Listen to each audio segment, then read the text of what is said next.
Good day and welcome. We are glad you're with us. We are broadcasting live. We are in Franklin, Wisconsin. We've been all over the state. We were in Wausau a couple of days ago, La Crosse yesterday. Today we are here in Franklin, back in the Milwaukee area, just south of Milwaukee, as a matter of fact. And today, if you're watching on the Bud Light live stream, we are at the brand new Luxe Golf. And you can look down the bays there and see we are on the third floor. There's 3 floors to this thing. But Ben, Kenny, are you watching on the Bud Light live stream yet? Oh man, I just turned it on, Bill. I mean, the question that has to be asked is during the commercial break, can we get a couple of hacks in there? Yeah. You know what? I can do that. You absolutely. I'll do that during a commercial break. I go out and hit a couple. Sure. I was out hitting them earlier this morning. When I got here, now this place is still, they're finishing up construction. It's open for the most part, but they're finishing up construction. So when I got here this morning at about, I guess about 7:15-ish, there was nobody here, but the construction workers and the doors are open. So you do that thing like you're a cat bird where you're looking around a little bit, and I'm like, oh. And I've never done this, believe it or not. Have you ever done this? Once. Okay, I've been, now Potawatomi has a simulator inside. I think it's called Top Golf or whatever specifically it's called, but it's a simulator. And then you have to, hit the ball onto the screen, and the ball rolls back to you. But then you've got to set it back up and all that. This thing, you just wave the tip of your club in front of the little radar, and it automatically feeds the ball out to you. Never runs out, by the way. Automatically feeds the ball out to you, and swing away. And then it's got on the dots out there, the furthest red dot is a 300-yard shot. And I was hitting a 3-wood today, about 227 consistently. And I only hit a couple that kind of veered out of the black. Now the black is actually the fairway, and the green off to the side would be considered rough. And then you're aiming for the spots, the blue and the red targets if you're shipping and what have you. But this is just badass. I mean, after swinging the club a little bit yesterday, which I did, by the way, swing pretty well. And yes, oh, Ben, so I wanted to tell you this. Yesterday, we were on a par 5. It was like a 490-something yard par 5. And my drive was terrible, so we used one of the other guys' drives. And we were about to, which I was playing with a couple of gentlemen that they weren't big hitters, let's say. So we were about 250 yards, 240 yards out. I hit a 3-iron because I thought I just want to lay up, right? I got into a 3-iron and stuck it about 4 feet from the pin. And it was a hop, a land on the green where you needed to repair your ball mark, a hop, and a stick where it landed. I mean, it hit and it maybe moved a foot, popped it right next. And I thought, oh my God, maybe it's going in because it was right behind the pin. So at first you couldn't see it, take it off to the side, and then the angle revealed that the ball was there. Because at first I thought it might have went in. But popped one right next to the pin, we drained it for birdie, it was all good. So the game has improved, Ben. It's time you and I get out. This is something that this is the time when I wish that you were nearby in the studios here in Milwaukee, so you can come out and enjoy this, because this is your wheelhouse, man. Oh, I could, yeah. I mean, I would. The problem is I wouldn't be doing my job. Right. This has been Kenny has no pants getting arrested running around out there, all over it. It just does, man. It just does.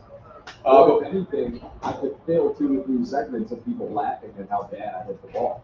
As long as you don't have like a Charles Barkley swing, I don't think anybody's really going to notice. But I get it, I understand it. I will say this: the view that you're looking at right now on the Bud Light live stream, I'm going to have to move the camera back a little bit for me to be able to swing. Other than the people walking through the camera that are not supposed to. So they're just. Anyway, that being said, we are broadcasting live today here at Luxe Golf, and we're going to be hanging out here all afternoon. So if you're out in the Milwaukee area and you want to come by all means do so.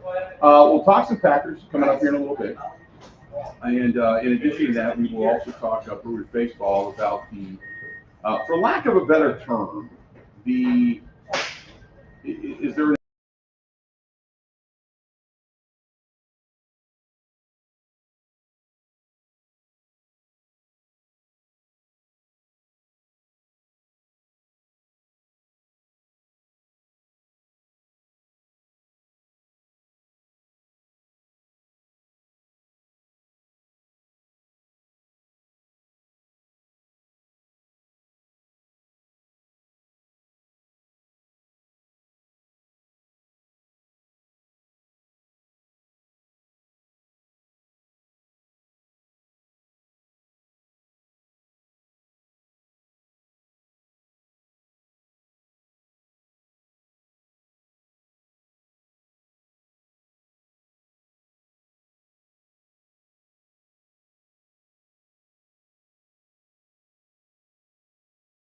$10,000 top jackpot, and everyone playing slots also wins a prize. Yeah, that's why the chairs are up. That's okay. No, we do television too. That's okay. And did somebody pull the plug on us because we have A member to play.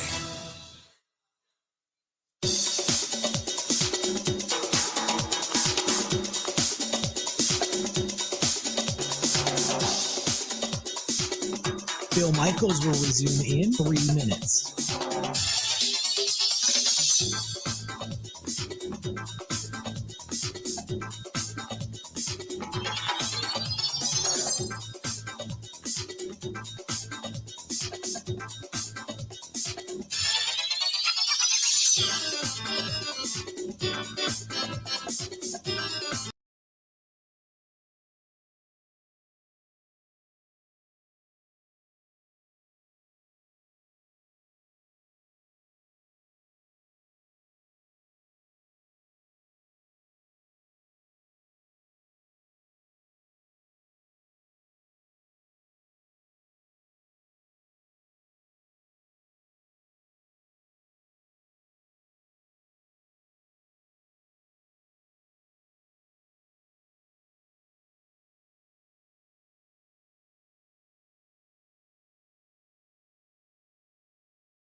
Okay, Ben, you should have me now. Okay. We'll see how this works. And see if this stays on.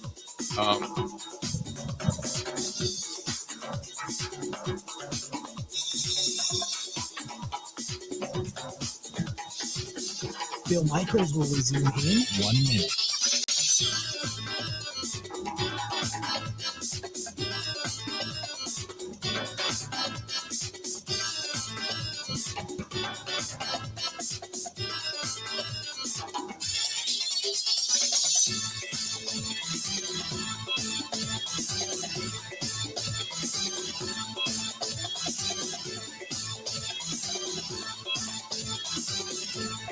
Bill Michaels will resume in 30 seconds.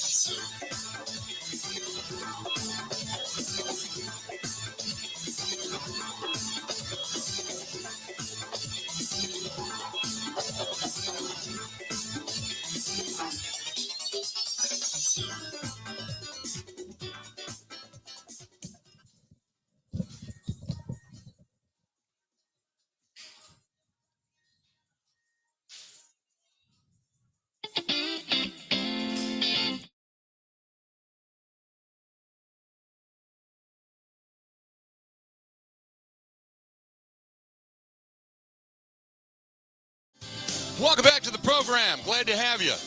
Bill Michaels Show. Glad to be out here. We are at Luxe Golf Bays. We are in Franklin, Wisconsin, and well, you know, every time you go to a new place, you start out, you get maybe an internet signal that becomes intermittent. You find out some things along the way, unfortunately, and it happens, and you get back at it. So that's what we did. The Brew. I was talking about the Brewers. Brewers lose last night. So Ben, were you inspired by the loss or disappointed by the loss?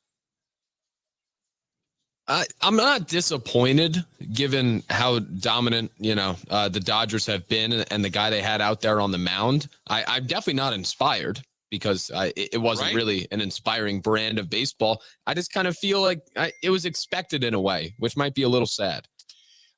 Correct. And I was talking about this yesterday. I said, look, after that extra inning win, you can maybe gain momentum. Oh, you can maybe garner some things that, you start to say, okay, we can do this. And now today, all is not lost because if you win today, yesterday becomes kind of okay, they had a hard-fought game. And, Craig Counsell after the game, I know, had talked about the fact that, it's a tough team to beat. You got to play almost perfect baseball. I get all that. But these are the teams you got to beat. This is a team that's knocked you out of the postseason a few times in the last 5 years. This is a team that you're most likely going to face in a championship game or a championship series. I get it that they're tough, but this is the kind of stuff you have to overcome. So at this point in time, you lost 2 out of 3 to the Dodgers. You're going to have another one coming up a little bit later on today, which, by the way, if you're listening to us in any particular area and suddenly whatever station you're listening to goes to Brewers baseball, you make sure you download the app, WOZN, out of Madison, and you can, which is the Zone, and you can listen to the show continuously and still watch the Brewer game wherever you're at. So just remember that. Keep that in mind. So, but this whole thing about, it was a moral victory last. No, it wasn't. It was a loss. You didn't really hit the ball very well. You had a little bit of traffic on the base paths, and your biggest moment, you failed for the most part. And this whole thing about, did you see Yelich? He's ripping the ball. Okay. 2 games does not a season make. Baseball is an iceberg. All right. It is very slow. It's very methodical. It's very plodding. You can't get too high and you can't get too low day to day. And that's why Craig Counsell is such a good manager. You can feel good and exciting about the game, but the overall season, you just got to keep plodding through it. Okay. But after a while, you start to hear trends and see trends and think about trends. And the trend is that this team is an all-or-nothing team when it comes to the long ball. Very rarely do they play small ball. They don't have that ability on a continuous basis. They are not great. They're decent with runners in scoring position, but they're not putting up enough runs. And when they do get really good pitching, they tend to waste it more often than not. That's where we're at. That's the reality of what the Milwaukee Brewers are.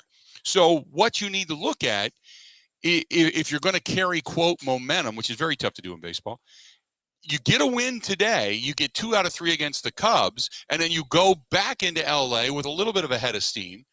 And then you say, okay, we've kind of righted the ship a little bit. Now let's see what we can do out there at Chavez Ravine. And if you steal 2 out of 3, or, flat out just bust out and win 2 out of 3, then all is right with the world. But right now, the reality is, you lost another game to the Cardinals. You're 3 games back in the standings. You can't afford, you go 4 or 5, your season's over. You just don't have that ability on a day in and day out basis anymore to pick up those games. And the Cardinals are starting to play decent baseball. So the reality is you got to stay within at least 3, max 4 games of the Cardinals, or you're not going to win this thing. And the bottom line is, after pretty much winning and leading this division all season long, if you don't win it, you're not going to the postseason. You can battle for the wild card spot, but most likely you're not even going to go there. And that's your reality. That's the reality we're living in right now. So last night, I know I had a couple of people text me when I was driving home and said, hey, the Brewers lost, but, good hard-fought game. It was a good game if you're a baseball fan. But if you're a Brewers fan, you walked away really disappointed because you thought, okay, if you win this game, you at least have guaranteed yourself a split with what's considered to be the best team in baseball. You lose today, and then the Cardinals win again. You find yourself 4 games back. Now it's almost every game, every series, you're in playoff mode, and you're teetering on the brink of elimination. That's the reality of what it is. 877-867-1670, 867-1670, 877-867-1670. So if you want to give us a shout, do it. By the way, if you want to find us on Twitter, you can find us there at Bill_Michaels, at Bill_Michaels. You can find us over on the Facebook fan page. Go to facebook.com/The Bill Michaels Show, and you can watch the show, as many of you are right now. There's quite a few people, as a matter of fact, over on the Bud Light live stream, checking out the Luxe Golf Bays here in Franklin, Wisconsin. If you want to find us on YouTube, subscribe, absolutely free on YouTube. Absolutely free. And you can check us out there. You can also find us on the website, which is simply thebillmichaels.com. thebillmichaels.com. Beautiful day today. Nice breeze. Not a cloud in the sky. Loving where we're at. Good setup here. So anyway, elsewhere, a couple of pieces of good news today. The best news of the day, in my opinion, is the fact that we've got our buddy Paul Charchian joining us again. Coming up a little bit later on in the program, Paul Charchian, less than 2 hours away. Paul Charchian, get your fantasy football questions out because the Charch is going to be joining us. And that being said, we're going back because the Guillotine Leagues, which is what he runs, has a media section in it. And Paul got me into this thing, so I have been doing my drafting over the last couple of days as the Guillotine Leagues, for the media anyway. They draft over a 6-hour period. Everybody makes a pick, and I had mentioned this the other day. You just kind of put your team into a queue, if you will, and as players get drafted, they come out of your queue, but you keep players in your queue. So my team right now, Ben, you tell me, okay? You tell me what you think of this. My 3 picks so far. Okay, my 3 picks so far. The wide receiver Adam Thielen, out of Minnesota. He was the best available wide receiver at the time. The wide receiver, Deebo Samuel. And quarterback, Joe Burrow. Those are some good players. Okay, I don't mean this as a slight against you, but I've been told this many times, and I think I should publicly say it as well. There are 2 things I've been told that people don't care about. Number 1 is the score you made on the golf course, and number 2 is your fantasy team. Yeah. I have been ripped to shreds for sharing this information. Those are good players, though. I don't mean that as a slight against you. No, I get it. I just thought I would relay the message. Here's the thing. Nobody cares. The funny thing is that fantasy football, fandom is huge. Don't get me wrong, but fantasy football is what really has grown the NFL. And a lot of sports for that matter. I mean, hell, people pay attention to golf now more because of fantasy golf. But fantasy has driven sports. And fantasy baseball is a little different because it's a daily thing, and I don't know too many people that play it. But I know a lot of people that play fantasy basketball, fantasy football, and fantasy golf. And that's what's really kind of driven the fandemonium for those particular sports, oddly enough. So I'm just asking an opinion because do you play fantasy football? I do passively. Yeah. Actually, if it must be said, I did win the zone league last year easily. Nelson talked a big game entering it, and I completely destroyed him. But yes, passively. Okay.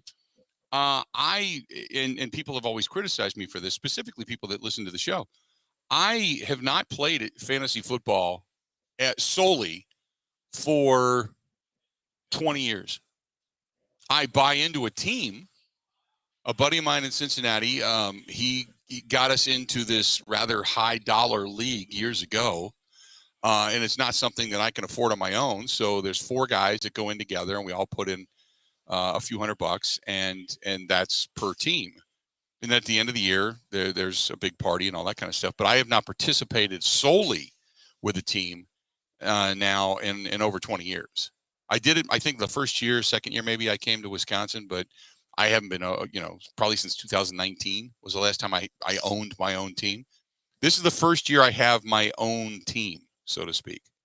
But fantasy drives a lot. So people get into that. And it, we all know how it helps people, understand, utilize, analyze the game and all that kind of stuff. But so I'm just very randomly kind of going through this and setting it up for the first time in a long time. So on one hand, it's exciting. On the other hand, I'm going, what the hell am I doing? It's time consuming. But I just on a poll out there, how many people play fantasy football, do you think? Is there anybody that doesn't?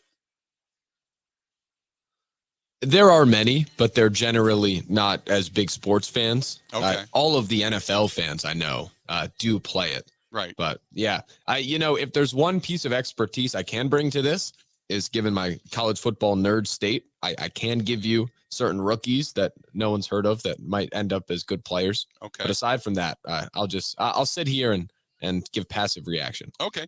Well, this is what we're going to do. Later on today, we're going to talk with Paul Charchian about value and the possibility of certain guys and certain picks and the changes that have gone on, because I know a lot of fantasy football drafts are going to be taking place. Now, when is your draft?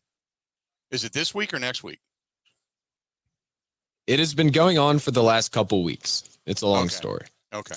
So most fantasy football drafts, if they don't take place this week, they're probably going to be next week. Very rarely do they happen like the Wednesday before the season opens.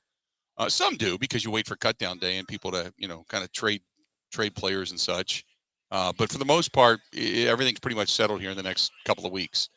So, it's going to be interesting as we get Charch on today and talk to him a little bit about value and such. So that's coming up today. So I'm excited about that. We're also going to talk a little bit later on with Mike Zimmerman, who is the owner. His family owns this down here, the Rock Complex. And this is also the landing spot for our motorcycle ride, which is way off into the distance, which is the Umbrella Bar.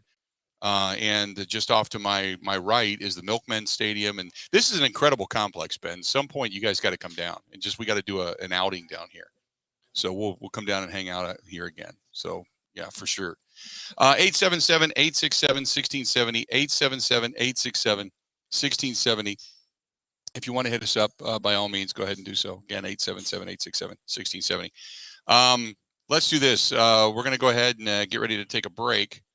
And by the way, the other aspect of the show today, the other portion of this program, the Big Ten has made money, in case you have not noticed.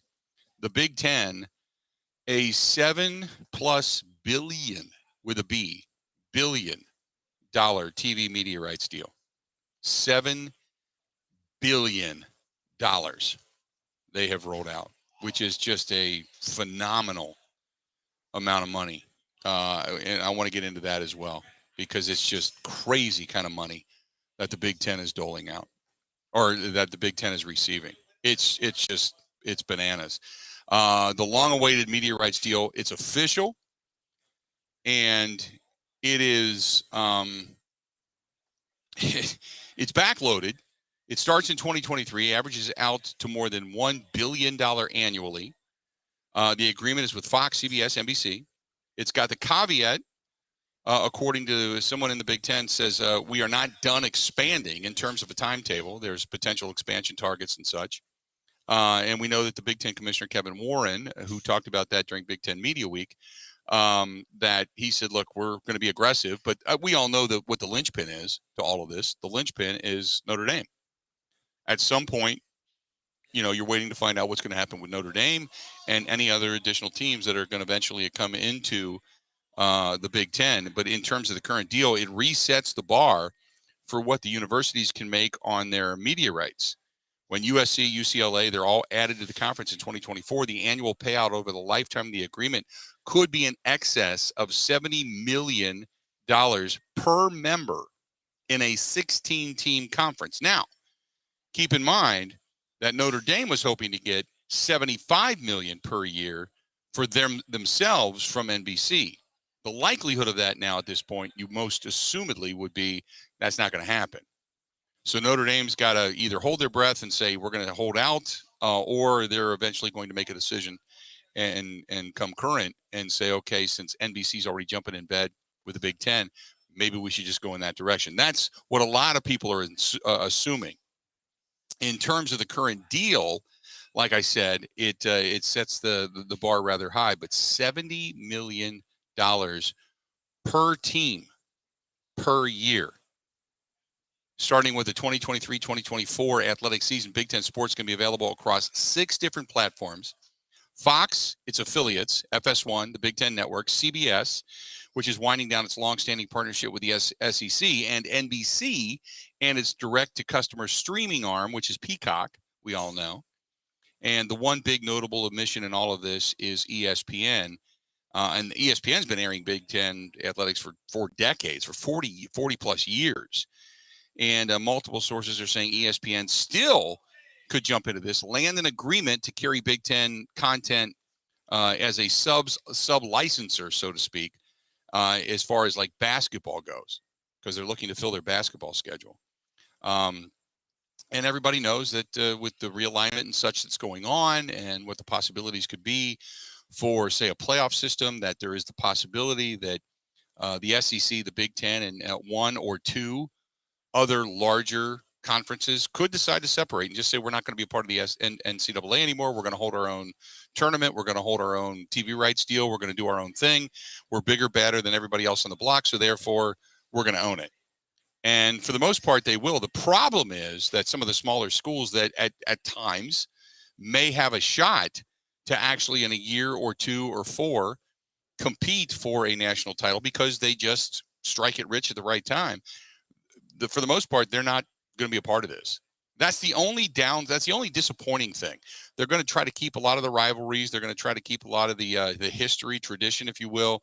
You're still going to be playing Ohio State, Michigan. You're still going to have the Iron Bowl in Auburn, Alabama, and you're still going to have Paul Bunyan's axe and such. But a lot of the other tradition of the postseason is going to begin to wither and die because of the affiliations that are no longer going to be.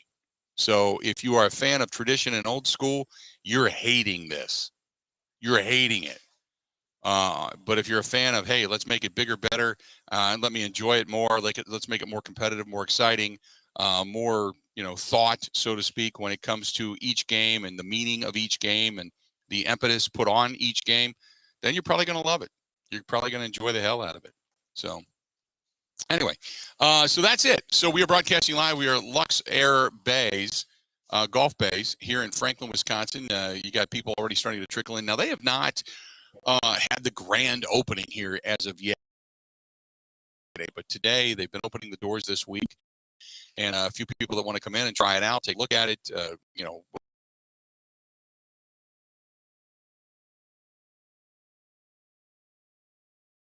of this place. There are 3 floors to this place. 3 floors. They have food, televisions, as you can see, watching on the Bud Light live stream, TVs. It monitors your swing. It monitors your speed, monitors the flight of the golf ball. I mean, all that kind of stuff. And it's just really, really cool, for lack of a better term. Plus, they've got event space here, which if you want to bring a party, if you want to bring a group, if you want to bring an outing for your work, a charitable event. I understand they're getting ready to announce they're going to put a cigar lounge into this place. I mean, there's just so many cool things that are happening here. So good stuff down here in Franklin, Wisconsin. Going to go ahead and take a quick break. We, again, are broadcasting live in Franklin, Wisconsin. Luxe Air Base. Stay tuned. We got a lot more of the Bill Michaels Show coming up next.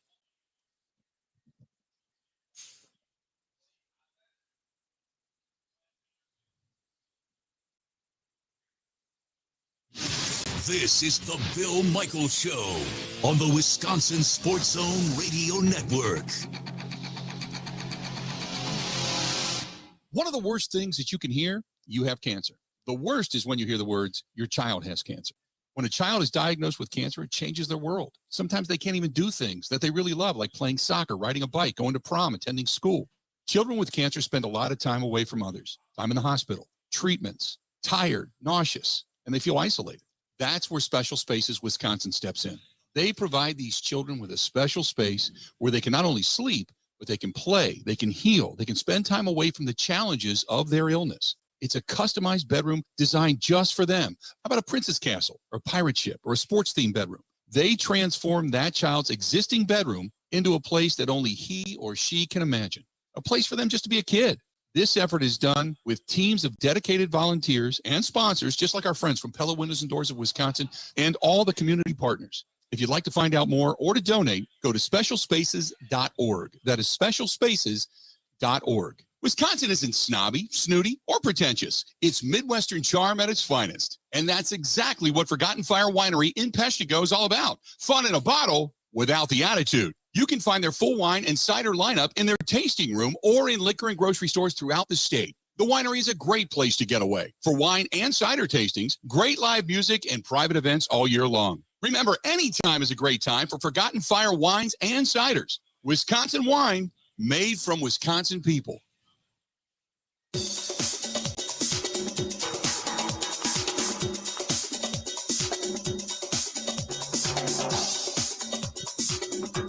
Bill Michaels will resume in 5 minutes.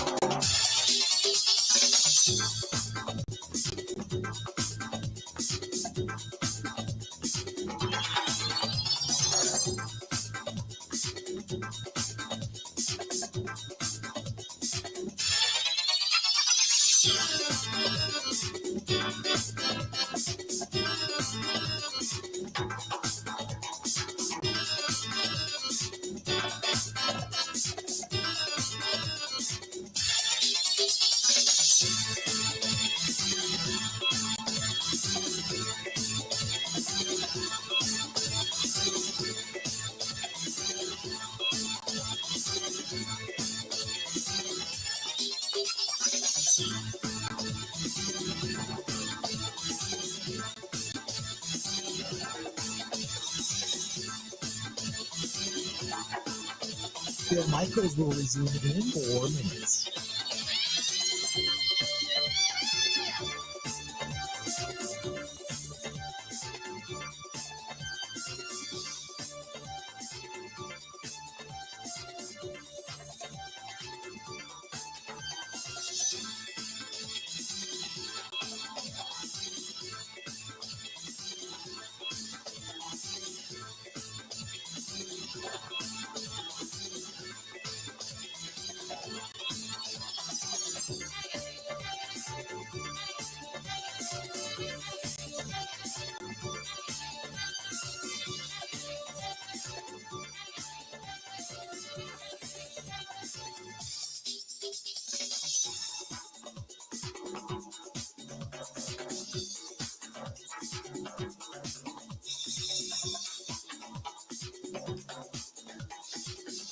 Bill Michaels will resume in 3 minutes.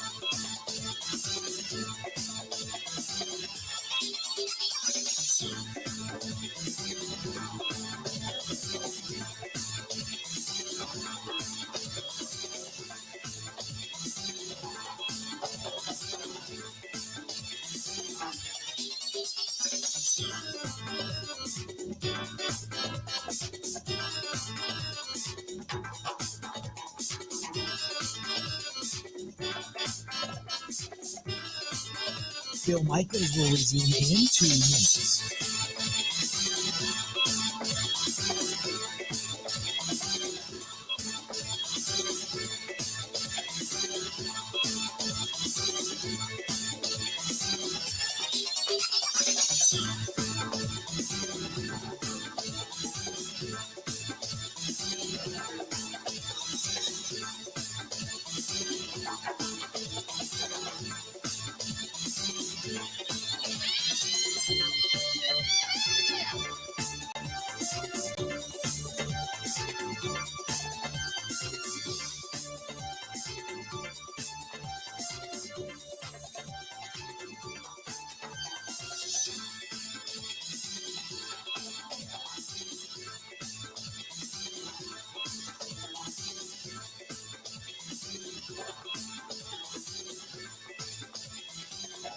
Bill Michaels will resume in 1 minute.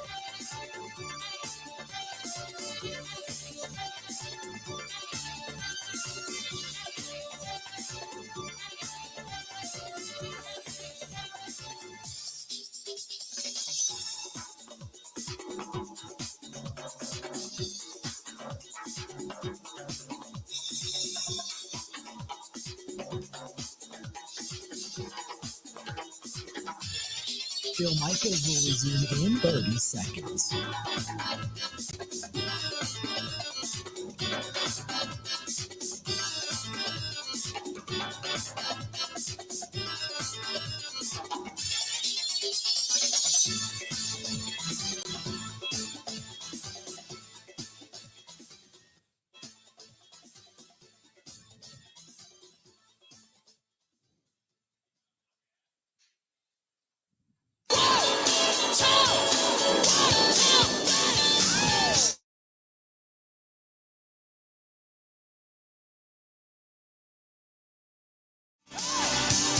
Welcome to the program. Glad to have you.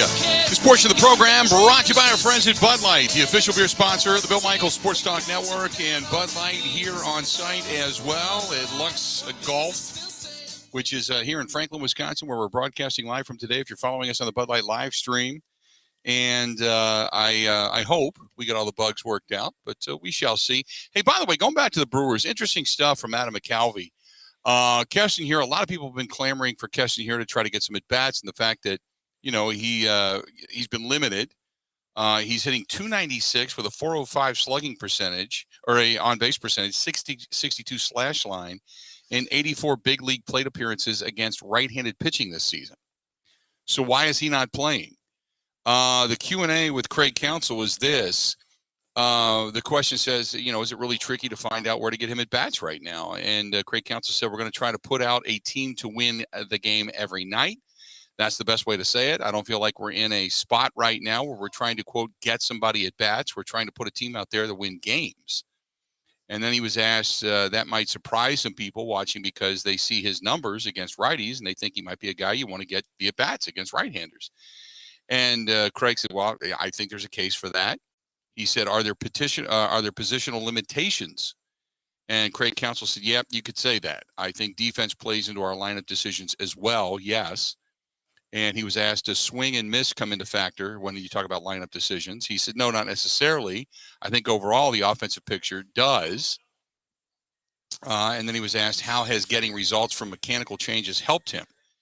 And Craig Counsell said, I think that Keston Hiura has done a good job of making the adjustments this year. I think that even during the season, he's made adjustments, and he has made adjustments from his first 75 plate appearances probably to where we are. It's hard to do, right? The game gave him enough messages, and he finally found something. It started as modifying the leg kick, and it's changed even more since then. Credit him for attempting to make those adjustments and having some success with them. Now, it still doesn't say why he's not finding his way into the lineup, and I can't believe that I'm also one of the people that are saying, wait a minute, Keston Hiura, for as bad as he's been against right-handed hitting or against right-handed pitching, he's been extremely good. When you've got guys that aren't sniffing the lineup.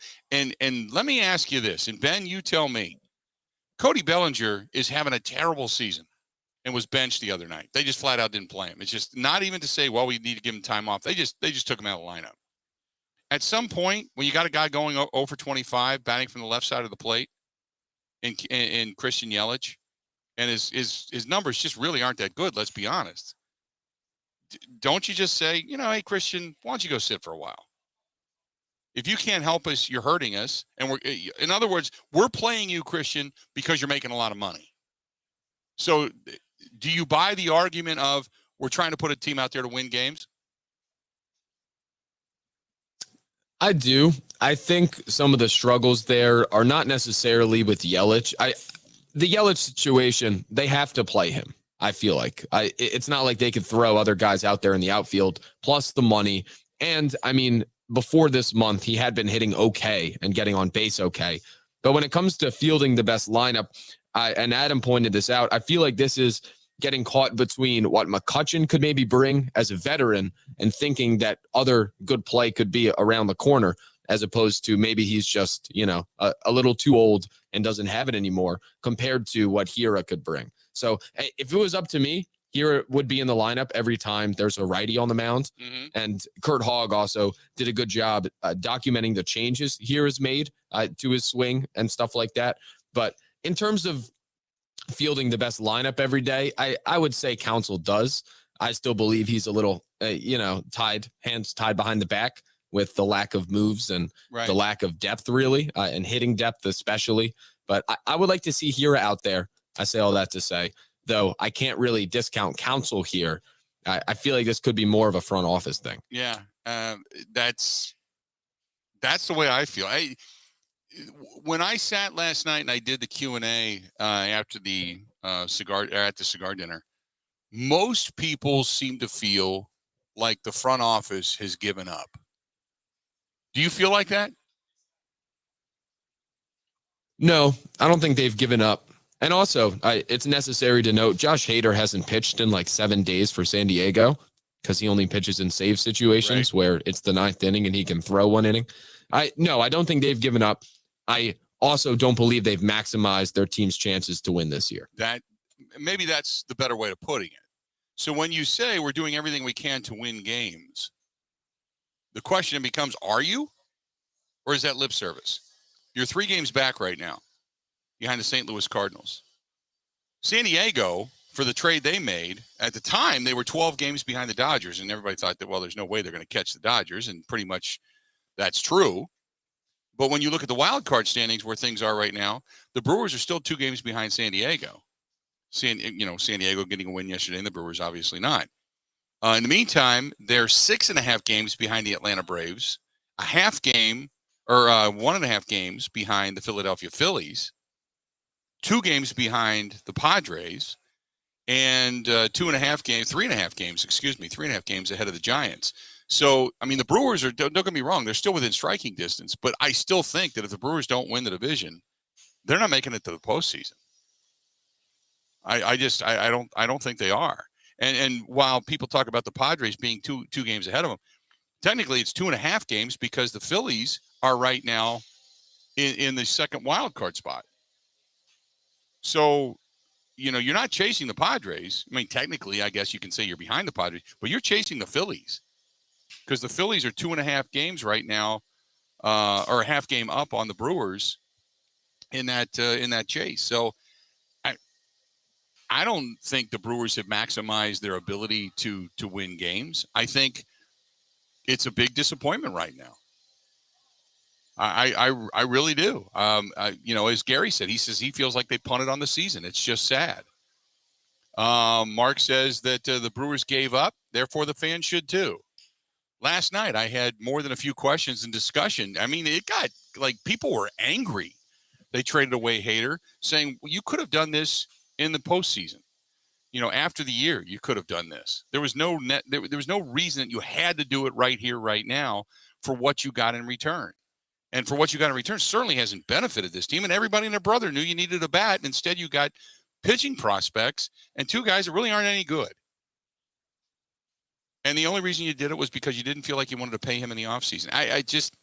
The overwhelming sentiment is the Brewers front office gave up on the season. As much as they want, and I feel, do you feel bad for Craig Counsell? I do.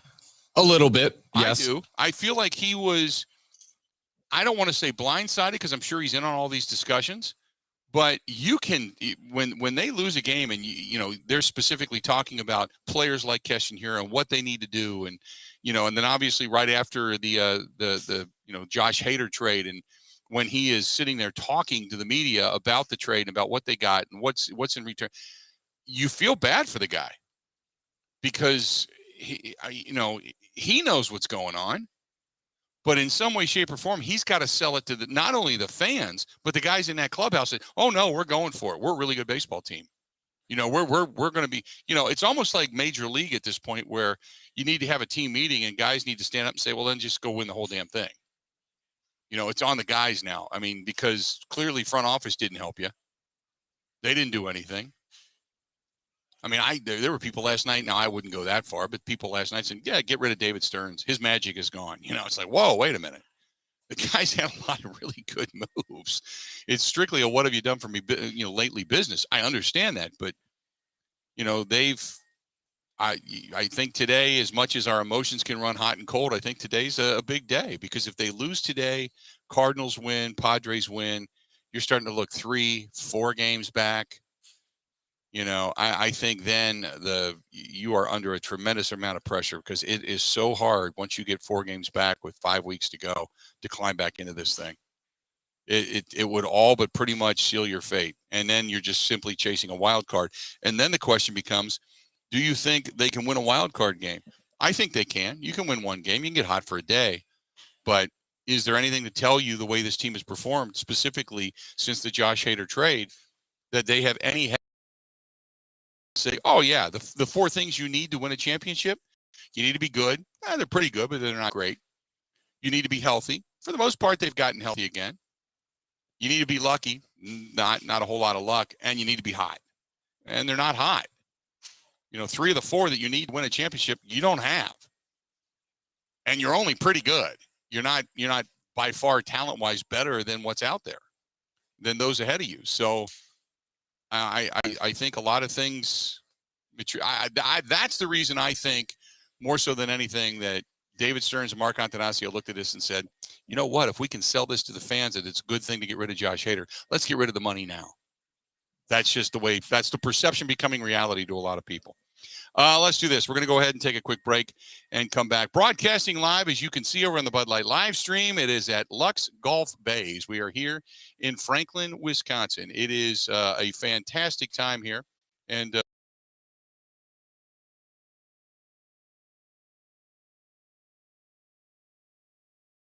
Michael Show coming up right after this. Covering Wisconsin sports like a blanket. This is the Bill Michaels Show on the Wisconsin Sports Zone Radio Network. I give that a 2.99. Okay. Hey, Dad. What's wrong? That woman over there. Don't look. What did she do? She judged my dive. Gave it a 2.99. Isn't that weird? Hey, that's Gina Della from Pella. I'm going to find out what this is all about. Excuse me. Why are you judging my daughter's diving? I know who you are. I'm sorry? Judging? Yeah, she said you yelled out. Oh, no, I wasn't talking about her. I was finalizing this month's special at Pella Windows and Doors of Wisconsin. That's funny. What's special? Pay only 2.99% interest for 10 years. On new Pella windows. Really? 10 years? Yep. But it's the middle of summer. You can't get a deal on installing new windows during the warmest season. You can at Pella Windows and Doors of Wisconsin. Oh, 2.99. Dad? Oh, not you, sweetheart. The deal at Pella Windows and Doors of Wisconsin. 2.99% for 10 years. Visit PellaWI.com. First credit.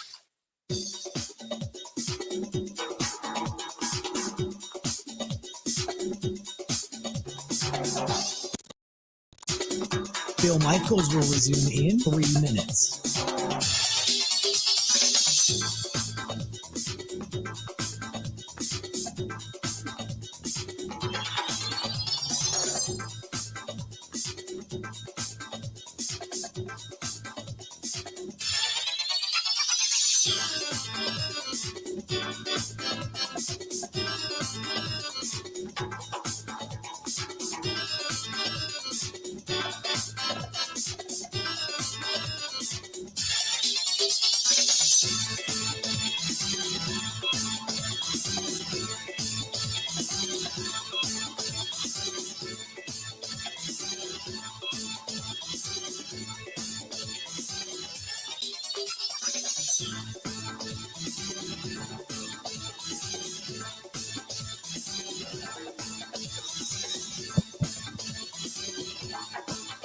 Bill Michaels will resume in 2 minutes.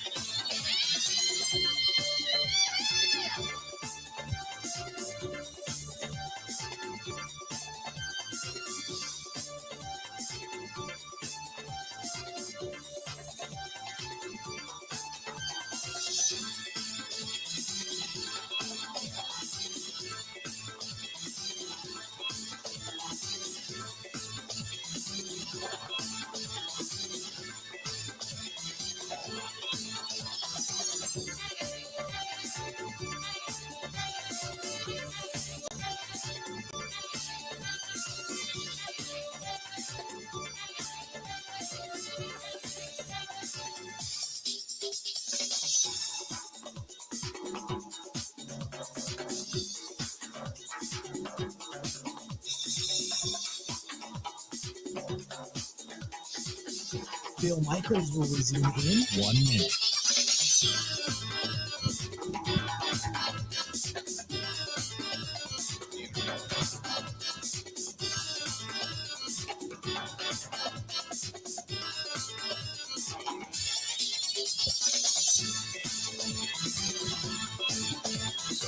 I'm on the Wi-Fi for this, the Rock Corporate Wi-Fi.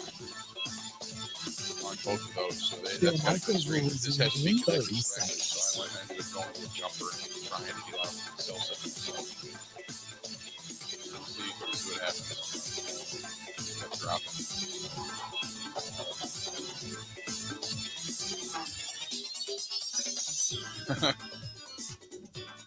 Oh, thank you. Oh.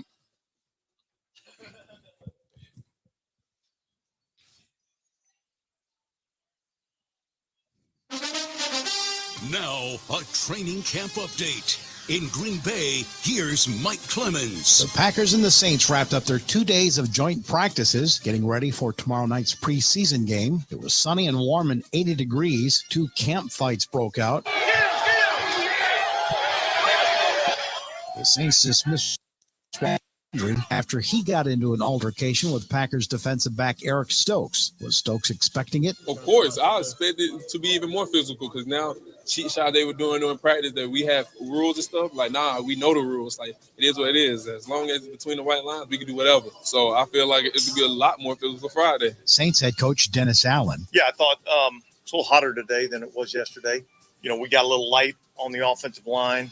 They got a really good front, and so it led to some challenges in terms of protection. But I thought our guys fought. I thought our guys battled through.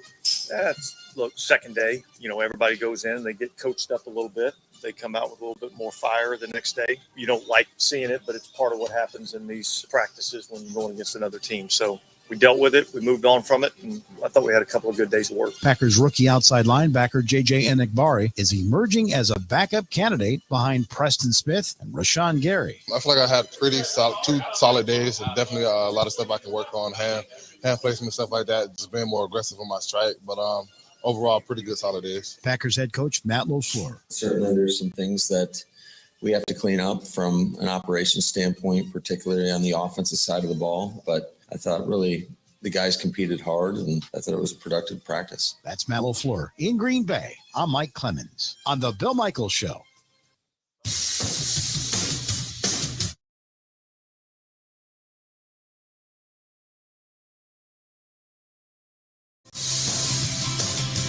Welcome back to the program. We are glad you're with us. Hopefully you're enjoying the weather wherever you're at, man. It's picture perfect. If you're watching on the Bud Light live stream, you've been checking us out at Luxe Bay Golf, and we're here in Franklin, Wisconsin. I want to remind you, coming up in Fast and Furious, we are just a little over 2 weeks away from the motorcycle ride. It continues to grow, but on Sunday, September 4th, we ride for Fisher House, Wisconsin, which is one of the reasons we're here, because at this tremendous facility, not just the Luxe Bay Golf, but over in the Milkman Stadium, the Umbrella Bar, down with all the baseball fields, the rock complex off into the distance is the ski and snow hill come wintertime. But this is going to be the first stop on the motorcycle ride. And we cannot wait. This is going to be something completely different for what we've done in the past. And the people that come with us like unique spots, and this is one of them. So if you haven't signed up yet, please do so. Please go to fisherhousewi.org, or right there on the Bud Light live stream. You can scan the QR code right now and get registered. It'll take you right to the registration page. But and 2 reasons. One, you get a little bit of a price break if you and a passenger sign up early.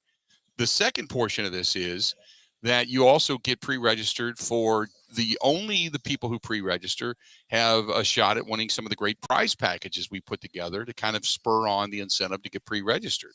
And as the weather continues to be forecasted for us, it looks really good so far. So knock on wood that it holds up, because they're right now calling for 81 and sunny. And that would be huge. So again, we're a little more than 2 weeks away. Things can change, but right now, it looks really great. So the gods are smiling on us. So thanks to our friends at Bud Light, obviously, Wisconsin Harley Davidson, which is where we're going to end up, MKE Brewing, which is where we start. Then you've got Potawatomi Hotel Casino, and they jumped on board this year, and they're going to provide some dealers for us at the end of this thing. Also, our friends at Growth Law. Go to growthlaw.com, one of the best law firms in the country for bikers' rights. Great Lakes Dragaway, where they've got a couple of events coming up. Go to greatlakesdragaway.com down in Union Grove. Lori Butler's going to be down there for an appearance. The new Hall of Famer. Also, you're going to have Gilbert Brown, and they're going to do a lot of family fun stuff down there. Our friends at Buzzard Billy's. I went to Buzzard Billy's last night out in La Crosse. My God. Callie and everybody treated us so well, but we had such a nice time out there. And by the way, the pepper jack cheese bites are fantastic. And then our friends at Kane and Kane Jewelers, Andy Kane, his wife Jen, and everybody that works up there and has such a great family-owned business, a jewelry store that is awesome in West Bend. And he has the website, or not the website, but the Instagram page that is Buy Like a Guy, and it basically shows guys how to set the mood for certain purchases, if you will. But all of them, thanks for being on board and joining us this year for the motorcycle ride. Coming up after the top of the hour, we're going to talk with Pete Doherty, the Green Bay Press-Gazette, about 20 minutes from now. Also, Mike Zimmerman, who owns this complex down here, is going to join us at the bottom of the next hour. Today, Keston Hiura is in the lineup. Now, here's a thought, because Keston Hiura is going to be starting today over at first base against lefties. And a lefty's playing today. He's batting 175 with a 278 on base percentage and a 548 OPS. Against righties, he's batting 307 with a 409 on base percentage and a 1.062 OPS. Ben, I get change for the sake of change at times can be good, but don't you get the sense that they're setting him up for failure by playing him against a lefty today? Yeah, a bit. I can't argue with trying to change what hasn't really worked. It's not like, Tellez, I feel like, does most of his damage against righties as well. Right. I'm okay with it. Maybe Keston here, his swing changes can bode towards, hitting better against lefties. We'll see. I'm okay with it. We have got breaking news in the NFL when we come back. A decision and a deal has been struck. We will talk about it. Also, Pete Doherty, the Green Bay Press-Gazette, going to talk some Packers football. Going to talk about what's going on down here at the bottom of the next hour. But we have breaking news in the NFL coming up. Stay tuned. We got more right after this.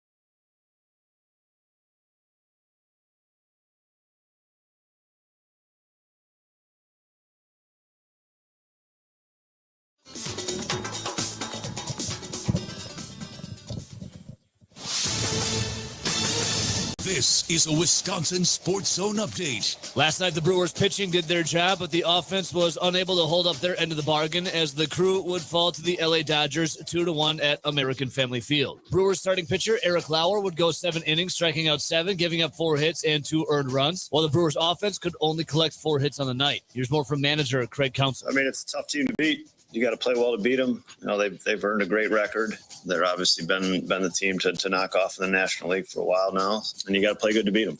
I don't matchups, whatever. It's play the game, try to win it. Not looking past that. The Brewers now sit 3 games behind the Cardinals for first place in the NL Central and will finish up their series against the Dodgers this afternoon. First pitch is at 1:10. The Packers continue on in joint practices against the Saints this week in training camp, and the offense.